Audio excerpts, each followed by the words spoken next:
More than 4,000 years ago, beneath the scorching Egyptian sun, a worker falls from a construction platform. He hits the ground hard. When the other workers rush toward him, they immediately notice something is wrong. His arm is bent at an unnatural angle, and beneath the skin, the broken bone has shifted out of place. There are no ambulances, no X-rays, no modern hospitals, but someone is sent for, a physician. When the doctor arrives, he doesn't immediately reach for a magical charm. First, he examines the injured man. He touches the arm, studies the swelling, and carefully feels the damaged bone. Then he makes a decision. The injury can be treated. The physician straightens the arm, places wooden splints around it, and secures them with linen bandages. To us, this scene might seem surprisingly familiar.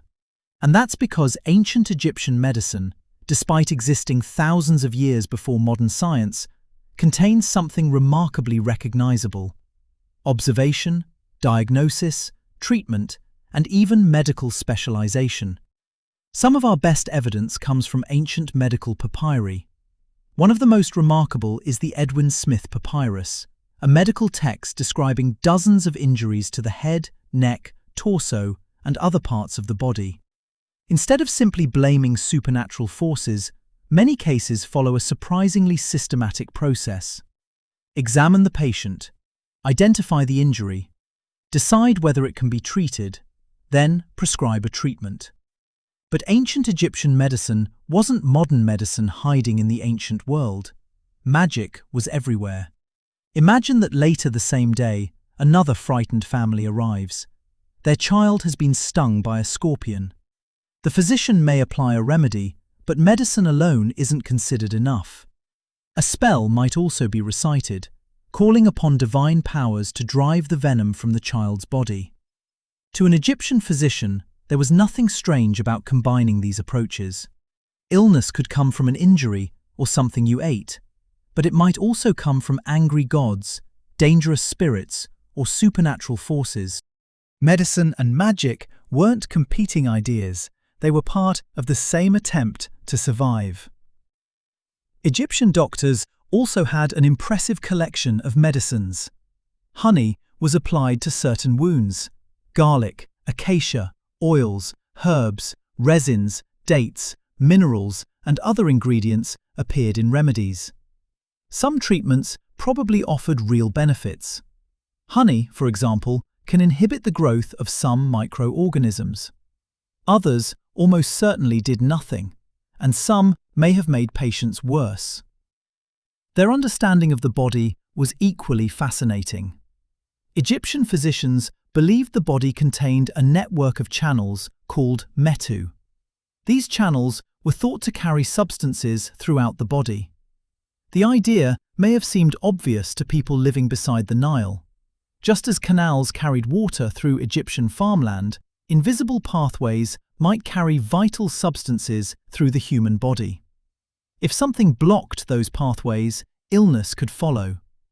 They were wrong about much of the biology, but they were trying to explain disease using a system inside the body. And Egyptian medicine could become surprisingly specialized. Historical sources describe physicians associated with particular problems or areas of the body, including the eyes and teeth. One ancient title has even been translated rather memorably as a physician concerned with the anus. Behind all this medical knowledge was another powerful technology: writing. Becoming a physician was closely connected with becoming educated as a scribe. Medical knowledge could be copied onto papyrus, studied, taught, and passed from one generation to another. Institutions known as houses of life were associated with temples and with the preservation of written knowledge. This world may also have included female medical professionals. One particularly intriguing figure was Pesachet, who lived in ancient Egypt during the Old Kingdom. An inscription associated with her has traditionally been interpreted as meaning overseer of female physicians. If that interpretation is correct, Pesachet may have supervised women practicing medicine thousands of years ago. although historians continue to debate exactly what her title meant. But even Egypt's most experienced physicians eventually encountered something they couldn't treat. Imagine a patient arriving with a strange, hard lump beneath the skin. The doctor examines it, touches it, searches through everything they have learned. But there is no medicine, no procedure, no spell. Some ancient Egyptian medical texts contain an extraordinary instruction for conditions considered impossible to cure. Do not treat. That simple conclusion reveals something important. These physicians didn't always pretend they could heal everyone.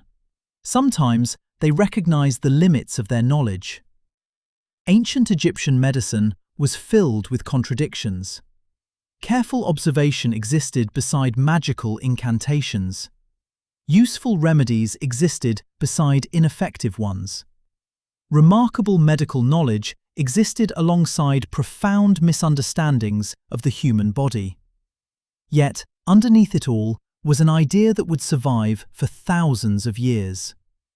Observe the patient, understand what you can, treat what you can, and preserve what you've learned for whoever comes next.